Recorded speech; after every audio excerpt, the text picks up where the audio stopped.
Perpecahan di Tanah Rongkong. Setelah kegiatan pembentukan koloni adat baru di Loko, Lena, maka terbentuklah satu nama wilayah baru di Tanah Luwu yang bernama Rongko. Di sisi lain, wilayah Tondok Tua Bua Kalotok saat itu jauh sebelumnya telah memiliki pemangku adat dan wilayah kekuasaan tersendiri. Namun saat itu belum disebut dengan Rongkong, akan tetapi penghuninya lebih dikenal dan disebut dengan Ampona Nemalotong. Dalam perkembangannya, pemangku adat beranak pinak yang pada akhirnya membuat satu perkampungan baru di beberapa wilayah di kemudian hari. Pada perkampungan baru tersebut, tepatnya di Kampung Buka kala itu, dibentuk pula lah satu kesatuan pemangku adat, begitu halnya di Amboan Uri dan Siteba. Pada awalnya, Amboan Uri adalah bagian dari peradatan Rongko. Di Loko Lena yang Tomakaka pertamanya adalah anak pertama dari Tomakaka Lena atau disebut Pabunga, atau anak pertama.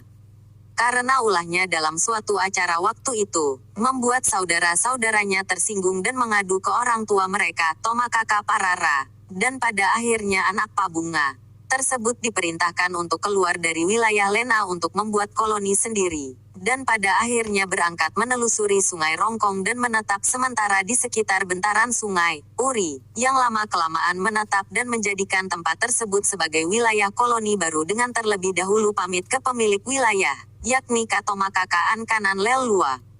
Sedangkan wilayah Katomakaka Siteba adalah wilayah yang dahulunya adalah pemukiman para laskar perang pasukan Tanah Rongkong, Barak, yang akan diberangkatkan menuju medan perang jika Kadatuan Luwu membutuhkan bantuan laskar perang. Dan akhirnya wilayah tersebut menjadi koloni baru orang Rongkong dengan sebutan Rongkong Siteba atau orang Rongkong yang akan berperang. Dengan makin bertambahnya koloni orang Rongkong serta tatanan adat maka para pemangku adat mengadakan pertemuan adat di Lena untuk membicarakan perubahan nama dari Rongko tersebut dengan alasan kata Rongko kurang layak untuk dijadikan nama perkampungan, sekaligus untuk mempersatukan Tondok Tua Bua Kalotok menjadi satu kesatuan yang tidak terpisahkan nantinya.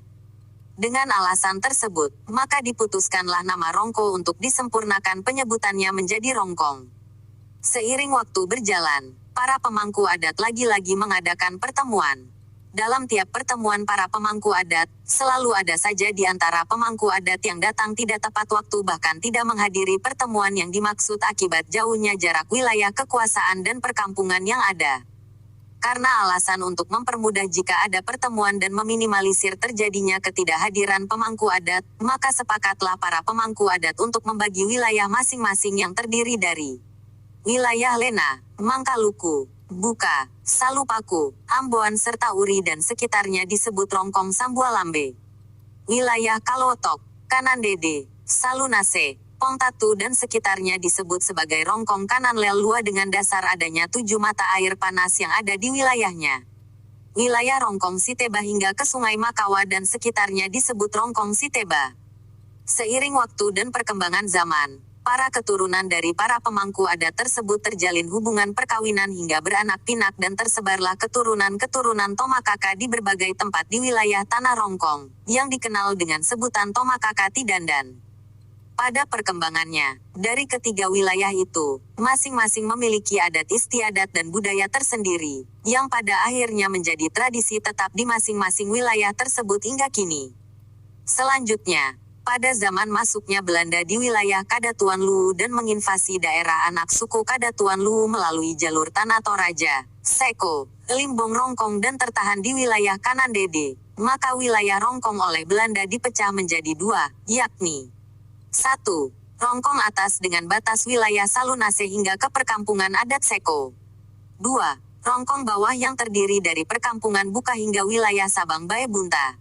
Istilah Rongkong bawah dan Rongkong atas tersebut dikenal oleh masyarakat Luwu hingga masuknya tentara pembebasan, tentara kota, pada masa penumpasan pemberontakan di ITII. Dan sejak saat itulah komunitas masyarakat Rongkong saling terpisahkan dan menyebar hingga ke wilayah luar Tanah Luwu, bahkan sampai ke luar negeri. Dari perkembangan budaya tersebut, maka mulailah terjadi perpetakan kekuasaan, serta perselisihan paham yang berujung pada perpecahan. Di antara perpecahan tersebut, salah satunya adalah perselisihan paham di wilayah Rongkong Sambualambe.